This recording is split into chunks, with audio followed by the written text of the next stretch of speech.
Hello friends, welcome to my channel. मैं sir Farhan Akhtar. जैसा कि आप लोग जानते हैं, कल से हमने जो है चैप्टर स्टार्ट किया था डाइजेशन एंड एब्जॉर्प्शन। तो हमने कल क्या पढ़ा था? फूड से जो है डाइजेशन होता क्या है और डाइजेशन क्यों होता है हमारी बॉडी में। हमने ये दो टॉपिक पढ़े थे। फिर उसके बाद हम लोगों ने क्या पढ़ा था? Digestive system. और डाइजेस्टिव सिस्टम में हमने क्या पढ़ा था? एलिमेंट्री कैनाल और उसमें एसोसिएटेड ग्लैंड्स होती हैं। तो एलिमेंट्री कैनाल जो हमने बताया था आपको, एलिमेंट्री कैनाल क्या होती है? 6 to 9 मीटर लॉन्ग ट्यूब होती है, ठीक है। उसमें हमने आपको एक सीक्वेंस बताया था। वो सीक्वेंस हमने आपको बताया था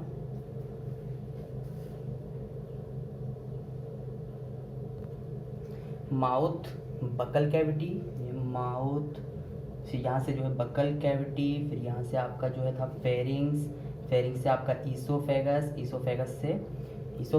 ईसोफेगस से जो है आपका आ जाता है स्टमक आ जाता है, स्टमक से जो है स्मॉल इंटेस्टाइन आ जाता है, देन लार्ज इंटेस्टाइन आ जाता है। यहाँ से ये लार्ज इंटेस्टाइन आ जाएगा। Mouth, buccal cavity, pharynx, oesophagus, stomach, small intestine and large intestine. हमने कल क्या पढ़ा था? माउथ देख लिया था हमने। कल जो है हमने देखा था बकल कैविटी। बकल कैविटी के अंदर जो है टीथ होते हैं एंड एक जो है मस्कुलर टंग पाई जाती है बकल कैविटी के अंदर। आज हमारा टॉपिक जो है आज हम डाइजेस्टिव सिस्टम पढ़ रहे थे, तो आज हम डाइजेस्टिव सिस्टम में आज हमारा टॉपिक है फेरिंग्स, ईसोफेगस, फेरिंग्स, ईसोफेगस और स्टमक। और अभी इसके बाद में स्मॉल इंटेस्टाइन एंड इसके बाद में लार्ज इंटेस्टाइन। हमने आपसे ये भी कहा था कि आपका जो है हम सारा चैप्टर कंप्लीट करवाएंगे, टॉपिक टू टॉपिक कंप्लीट करवाएंगे। आपका कोई भी सिलेबस कुछ भी छूटेगा नहीं, ये हम आपसे जो है बोल रहे हैं। सारा जो है आपको पूरा जो है चैप्टर कंप्लीट करवाया जाएगा, पूरी यूनिट आपको कंप्लीट करवाई जाएगी ह्यूमन फिजियोलॉजी, ठीक है। आज हम फेरिंग्स की अगर हम बात कर लेते हैं, तो फेरिंग्स क्या होता है? ये जो मान लीजिए हम लोग खाना खाते हैं, ठीक है। खाना खाए, ये आपकी बकल कैविटी है, यहाँ से फूड आया, फूड अब जो है ये आएगा फेरिंग्स के अंदर। तो फेरिंग्स में क्या होता है, जो हम लोग जो है सांस लेते हैं, तो नोज से जो है एयर हम लोगों की बॉडी के अंदर जाती है। ये एयर जो है ये आएगी पहले कहाँ? फेरिंग्स रीजन में आएगी। और यहाँ इधर से हम लोग जो है फूड हम लोग जब खाना खाते हैं, तो ये फूड भी जो है फेरिंग्स में आएगा। तो फेरिंग्स जब जो है इसमें एयर भी आ रही है एंड फूड भी आ रहा है, तो हम इसकी जो है डिफिनीशन सिंपल से बना सकते हैं। Pharynx is a common passage, ये कॉमन पैसेज है for food and air. Food और एयर का जो है जो कॉमन पैसेज होता है, कॉमन पैसेज है फेरिंग्स, ठीक है। Pharynx is a common passage for food and air. अब फेरिंग्स जो होता है ये ओपन होता है, फेरिंग्स ओपन होता है, एपिग्लॉटिस और ये आपका ट्रेकिया।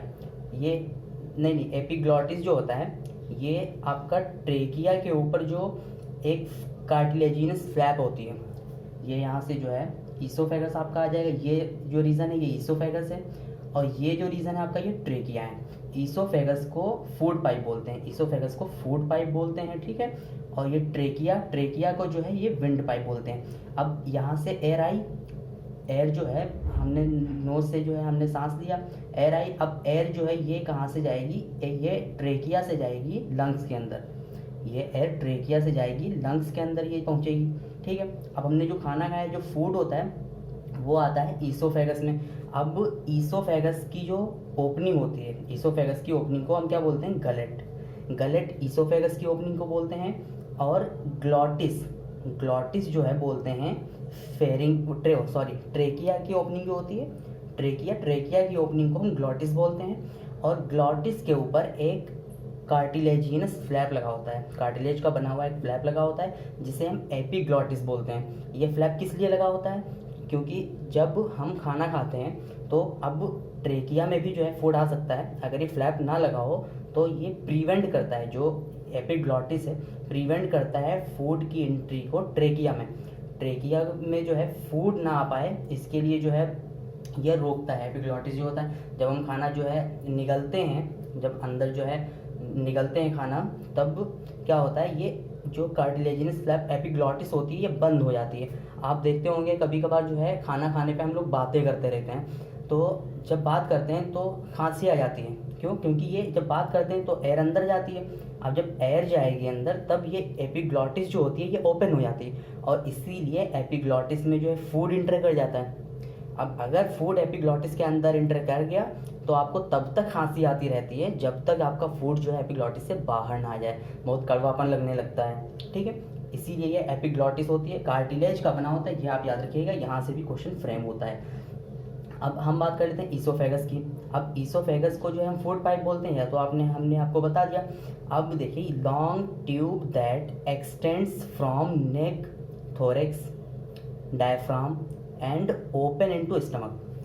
ईसोफेगस जो होता है ये एक लॉन्ग ट्यूब है जो कि extend from neck, neck region, neck से फिर थोरेक्स, थोरेक्स से डायफ्राम, ये जो है हमारी थोरेक्स कैविटी के बाद में ये डायफ्राम होता है, एब्डोमिनल कैविटी और थोरेक्स कैविटी के बीच में, ठीक है। डायफ्राम को जो है, डायफ्राम के बाद में ये ओपन हो जाता है स्टमक के अंदर, स्टमक में ओपन हो जाता है जो ईसोफेगस, जो ये लॉन्ग ट्यूब होती, तो ये ट्यूब जो है ओपन हो जाती है स्टमक में। अब हम बात कर लेते हैं ईसोफेगस की। तो ईसोफेगस में ये इंपॉर्टेंट पॉइंट है, ये इंपॉर्टेंट पॉइंट है, ईसोफेगस में कंडक्शन होता है, जो फूड होता है उसका कंडक्शन होता है, और ईसोफेगस में किसी भी चीज़ का सिक्रीशन नहीं होता है। यहाँ पे कोई भी चीज़ सिक्रीट नहीं होगी, ना हार्मोन वगैरह जो है यहाँ पे सिक्रीट नहीं होते हैं, ठीक है। यहाँ पे हार्मोन वगैरह सिक्रीट नहीं होते, कंडक्शन और ये सिक्रीशन नहीं होता है, सिक्रीशन नहीं होता है, और ये कंडक्शन होता है। फिर बात कर लेते हैं सॉल्विंग की। तो सॉल्विंग या फिर जो है इसे डिग्लूटिशन भी बोलते हैं, सॉल्विंग या फिर इसे जो है डिग्लूटिशन भी बोलते हैं। अब जब हम खाना जो है निगलते हैं, हम क्या करते हैं, जब हम खाना निगलते हैं फेरिंग्स से, जो है खाना जो है फेरिंग्स से खाना जो है ईसोफेगस में आता है, इसी प्रोसेस को जो है हम सॉल्विंग या डिग्लूटिशन बोलते हैं, डिग्लूटिशन या फिर सॉल्विंग बोलते हैं। जब जो है ये फेरिंग से फूड जो है, जो फूड होता है फेरिंग से ईसोफेगस में आता है, इसी को सॉल्विंग या ये जो डिग्लूटिशन बोलते हैं। अब आपका ये फेरिंग्स कहाँ ओपन हुआ, स्टमक में। तो इसके बाद हम कौन सा टॉपिक पढ़ेंगे, स्टमक। अब हम स्टमक की अगर हम बात कर लेते हैं तो स्टमक के बारे में एनसीईआरटी में बताया गया है, जे shaped bag like structure. Stomach जो होता है वो जे शेप होता है, पहली बात तो आपको ये शेप याद रखना है, ये जे शेप होता है, ये इंपॉर्टेंट है। जे shape bag like structure present in upper left portion of abdominal cavity just below diaphragm. Diaphragm आपकी थोरेसिक कैविटी के बाद में आपका डायफ्राम आ जाता है, ठीक है। और फिर उसके डायफ्राम के बाद में जो है डायफ्राम आ जाता है, डायफ्राम के बाद में आपका ये जो है स्टमक में जो है ईसोफेगस ओपन होता है। तो लिखा है स्टमक क्या होता है, Z shape bag like structure present in upper left portion of abdominal cavity. Abdominal cavity के अपर ऊपरी हिस्से में लेफ्ट साइड में जो है स्टमक बैग लाइक स्ट्रक्चर पाया जाता है। बैग लाइक स्ट्रक्चर होता है, जे शेप का होता है। फिर ये देखिए जस्ट बिलो डायफ्राम के तुरंत बाद। अब स्टमक की अगर हम बात कर लेते हैं तो स्टमक के 4 पार्ट होते हैं, fundus, caloric, body, pyloric. Fundus, caloric, body, pyloric, ठीक है। पहले जो है ये इसमें ये एनसीईआरटी ने जो है फंडस, कैलोरिक, बॉडी 3 ही दिया था, वो सॉरी ये 4 पार्ट होते हैं, ये 4 पार्ट होते हैं, फंडस, कैलोरिक, बॉडी, पाइलोरिक, ठीक है। अब यहाँ पे जो है आप देखिए ये ईसोफेगस आई, स्टमक में ओपन हुई, ईसोफेगस आई स्टमक में ओपन हुई। अब यहाँ पे ईसोफेगस और ये आपका स्टमक, तो यहाँ पे एक स्फिंक्टर होता है, यहाँ पे स्फिंक्टर होता है। तो ये स्फिंक्टर, इस स्फिंक्टर को क्या बोलेंगे, स्टमक और ईसोफेगस के बीच में जो स्फिंक्टर होता है फंडस पार्ट में होता है, तो इसे बोलेंगे gastro oesophageal sphincter, gastro oesophageal sphincter इसे बोलते हैं। अब देखिए ये आपका पाइलोरिक रीजन में, ये स्मॉल इंटेस्टाइन में जो है ओपन होगा। स्टमक जो है ओपन होता है स्मॉल इंटेस्टाइन में, स्टमक स्मॉल इंटेस्टाइन में ओपन हुआ। अब स्मॉल इंटेस्टाइन जो होता है उसके 3 पार्ट होते हैं, डिओडिनम, जेजुनम और इलियम। तो अब ये जो है पहला पार्ट जो होता है वो डिओडिनम होता है, ठीक, फिर जेजुनम, फिर ये इलियम। अब ये सी शेप्ड, डिओडिनम क्या होता है, सी शेप्ड स्ट्रक्चर होता है, सी शेप का होता है। अब पाइलोरिक रीजन ओपन होता है डियोडिनम में, यहाँ पर भी एक स्फिंक्टर पाया जाता है, इसे बोलते हैं पाइलोरिक स्फिंक्टर। पाइलोरिक रीजन में पाया जाता है स्फिंक्टर, इसीलिए इसे पाइलोरिक स्फिंक्टर बोलते हैं। और जो पाइलोरिक पार्ट जो होता है ये ओपन होता है C shaped structure small intestine के डियोडिनम में, ठीक है। ये डियोडिनम में ओपन होता है। ये आपका स्टमक का पार्ट हो गया, स्टमक आपका हो गया। अब इसके बाद हमको क्या पढ़ना है, स्मॉल इंटेस्टाइन पढ़ना है, फिर उसके बाद लार्ज इंटेस्टाइन पढ़ना है, उसके बाद हम जो है डाइजेशन पढ़ेंगे फूड का डाइजेशन हम लोग की बॉडी के अंदर कैसे होता है वो आज हम जो है अगली वीडियो में पढ़ेंगे। तो अब हम जो है पढ़ेंगे, आपका जो है टॉपिक है आगे, हम अगली वीडियो में नहीं, हम इसी वीडियो में कवर करेंगे आपका small intestine and large intestine. Small intestine और लार्ज इंटेस्टाइन हम आपका इसी वीडियो में कवर कर लेंगे, क्योंकि इसके बाद हमको जो है डाइजेशन पढ़ना है, डाइजेशन जो है पढ़ना है, ये डाइजेस्टिव सिस्टम आज हम कंप्लीट कर लेंगे। बात करते हैं स्मॉल इंटेस्टाइन की। स्मॉल इंटेस्टाइन की अगर हम बात कर लेते हैं और हम इधर लिख लेते हैं लार्ज इंटेस्टाइन। लार्ज इंटेस्टाइन की अगर हम बात कर लेते हैं,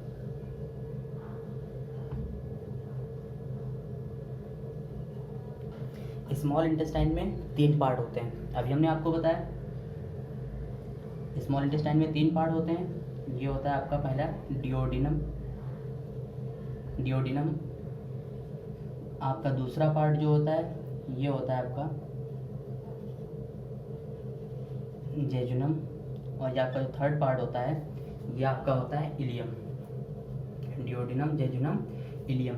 ये इलियम जो है ये स्मॉल इंटेस्टाइन का पार्ट है। अगर इस तरीके से जो है आपको इलियम लिख के मिल जाए, ये ILIUM, अगर इस तरीके से आपको मिल जाए तो ये स्केलेटन का पार्ट है। This is part of skeleton, ये बोन है, स्केलेटन का पार्ट है इलियम, और ये अगर ई यहाँ पे लगा हुआ तो ये स्मॉल इंटेस्टाइन का पार्ट है। अब अगर हम बात कर लेते हैं तो ये 3 पार्ट हो गए। पहले तो आपको जो है स्मॉल इंटेस्टाइन के कितने पार्ट हैं, 3 पार्ट हैं, ये आपको याद रखना पड़ेगा, डियोडिनम, जेजुनम, इलियम। अब डियोडिनम की अगर हम बात कर लेते हैं तो डियोडिनम सी शेप्ड स्ट्रक्चर होता है, सी शेप्ड स्ट्रक्चर होता है, सी शेप्ड स्ट्रक्चर होता है। और जो डियोडिनम होता है this is smallest part, smallest part होता है, ये स्मॉलेस्ट पार्ट होता है। डियोडिनम सी शेप होता है, स्मॉलेस्ट पार्ट होता है। 3 पार्ट होते हैं ये स्मॉल इंटेस्टाइन के। अब अगर हम बात कर लेते हैं जेजुनम की, जेजुनम जो होता है ये मिडल कॉइल्ड पोर्शन होता है of small intestine, portion of small intestine. Small intestine का ये जो है मिडल कॉइल्ड पोर्शन होता है, इलियम की बात कर लेते हैं। इलियम जो होता है ये लॉन्गेस्ट पार्ट होता है, longest part of small intestine, ये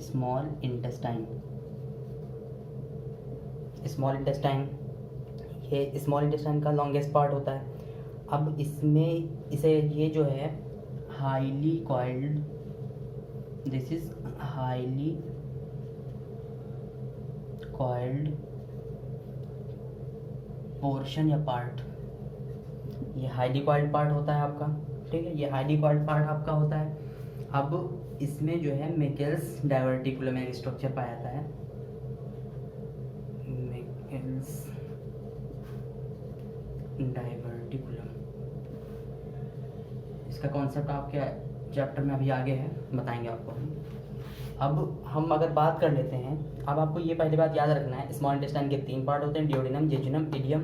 और जो सी शेप स्ट्रक्चर होता है डियोडिनम होता है, स्मॉलेस्ट कौन सा होता है, डियोडिनम होता है, लॉन्गेस्ट कौन सा होता है, इलियम होता है। जेजुनम जो होता है मिडिल कॉइल पोर्शन होता है, और जो इलियम जो होता है ये स्मॉल इंटेस्टाइन का जो है लॉन्गेस्ट पोर्शन होता है। और ये इसमें याद रखिएगा, स्पेलिंग जो है मिस्टेक हो जाती है, ये इलियम जो है ये दिस इज स्मॉल इंटेस्टाइन का ये पार्ट है, और ये जो इलियम है हम क्लियर कर देता हूँ यहाँ पे, ILIUM, ये अगर जो है आपका इलियम है तो ये जो है आपका स्केलेटन का हिस्सा हो जाएगा, ये आपका स्केलेटन का हिस्सा हो जाएगा अगर ये इलियम है, और ये जो है ये स्मॉल इंटेस्टाइन का हिस्सा हो जाए, पार्ट हो जाएगा। अब हम लार्ज इंटेस्टाइन की अगर हम बात कर लेते हैं, तो लार्ज इंटेस्टाइन के भी 3 पार्ट होते हैं, 3 पार्ट होते हैं, 3 पार्ट्स। फर्स्ट पार्ट जो होता है ये आपका होता है caecum,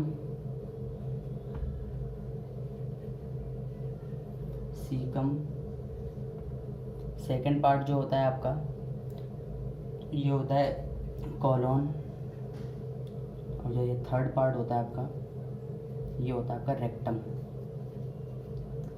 caecum, colon, rectum, 3 part होते हैं। ये भी पहले आपको इन्हीं को याद करना है, सीकम, कॉलोन, रेक्टम, ठीक है। अब अगर हम बात करते हैं तो एक जो है वॉल्व पाई जाती है।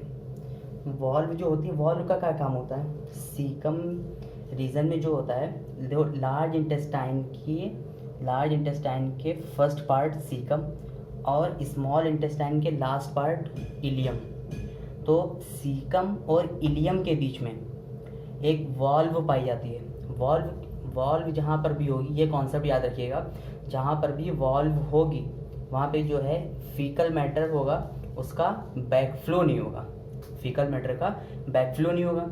अब इस वॉल्व को क्या बोलेंगे, इलियम और सीकम के बीच में जो वॉल्व होती है इसे बोलते हैं इलियोसीकल वॉल्व।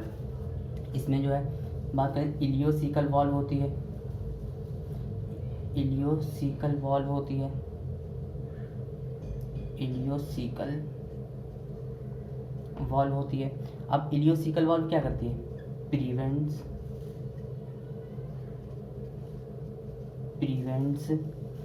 बैकफ्लो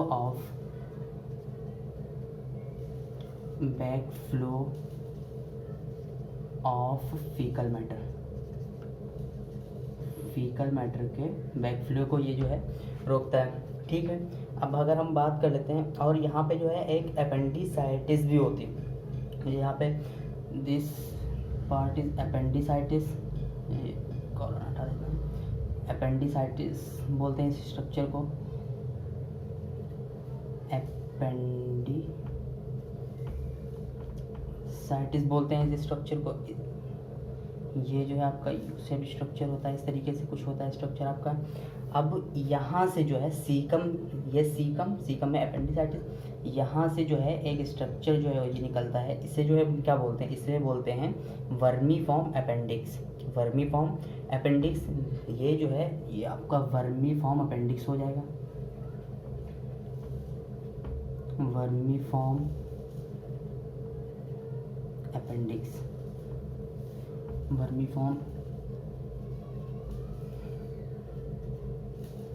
अपेंडिक्स हो जाएगा, ये आपका वर्मीफॉर्म अपेंडिक्स हो जाएगा।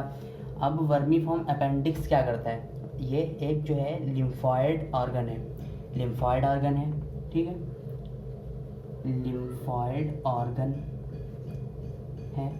लिम्फॉइड ऑर्गन है, और ये लिम्फॉइड ऑर्गन जो है ये वेस्टिजियल ऑर्गन है, ये वेस्टिजियल है।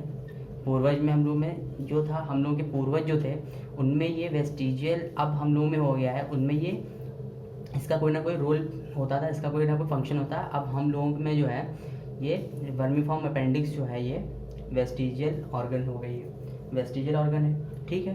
ये इतना याद रखिएगा, सीकम, कॉलॉन, रेक्टम 3 पार्ट है, आपका सीकम पार्ट हो गया, सीकम आपका हो गया। अब हम बात कर लेते हैं कॉलॉन की।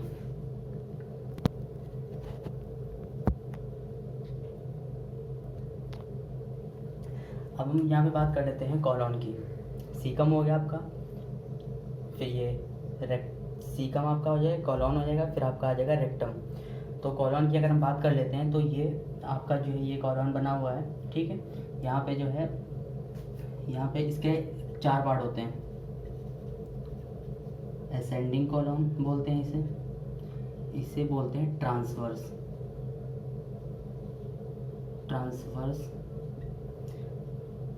इसे बोलते हैं डिसेंडिंग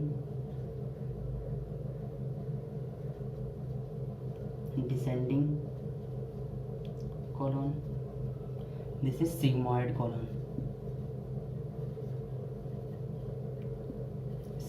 कॉलम, कोलॉन के 4 पार्ट होते हैं, ascending, transverse, descending, sigmoid. Ascending, transverse, descending, sigmoid. ये आपसे सीक्वेंस में भी पूछा जा सकता है, ठीक है। यहाँ से भी जो है अच्छे क्वेश्चन बनते हैं, अच्छे क्वेश्चन फ्रेम होते हैं, चाहे वो बोर्ड एग्जाम हो, चाहे वो नीट एग्जाम हो, कोई भी मेडिकल एग्जाम हो, अगर उसमें एनसीईआरटी से क्वेश्चन फ्रेम कर रहा है तो यहाँ से पूछेगा। और जो है आपका जो थर्ड पार्ट आ जाता है लार्ज इंटेस्टाइन का, थर्ड पार्ट है ये आपका रेक्टम।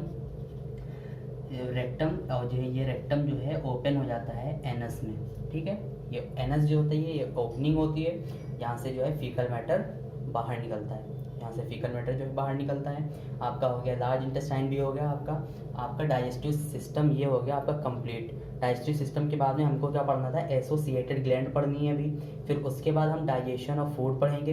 अब एसोसिएटेड ग्लैंड्स जो है हम आपको अगली वीडियो में बताएंगे, अब इस वीडियो में हम एसोसिएटेड ग्लैंड्स नहीं बताएंगे। अब आपको हम जो है बुक में आप देखिए जो है एनसीईआरटी बुक में आपको हम दिखा देते हैं। यहाँ पे आप देखिएगा, देखिए ये जो है आपका यहाँ पे जो है देखिएगा हमने आपको क्या पढ़ा है, बक्कल कैविटी, दिस इज ये माउथ आपका हो जाएगा, ठीक है। ये ओरल कैविटी या बक्कल कैविटी बोलते हैं, जिसमें टीथ और टंग पाए जाते हैं, ये हमने आपको पढ़ा है।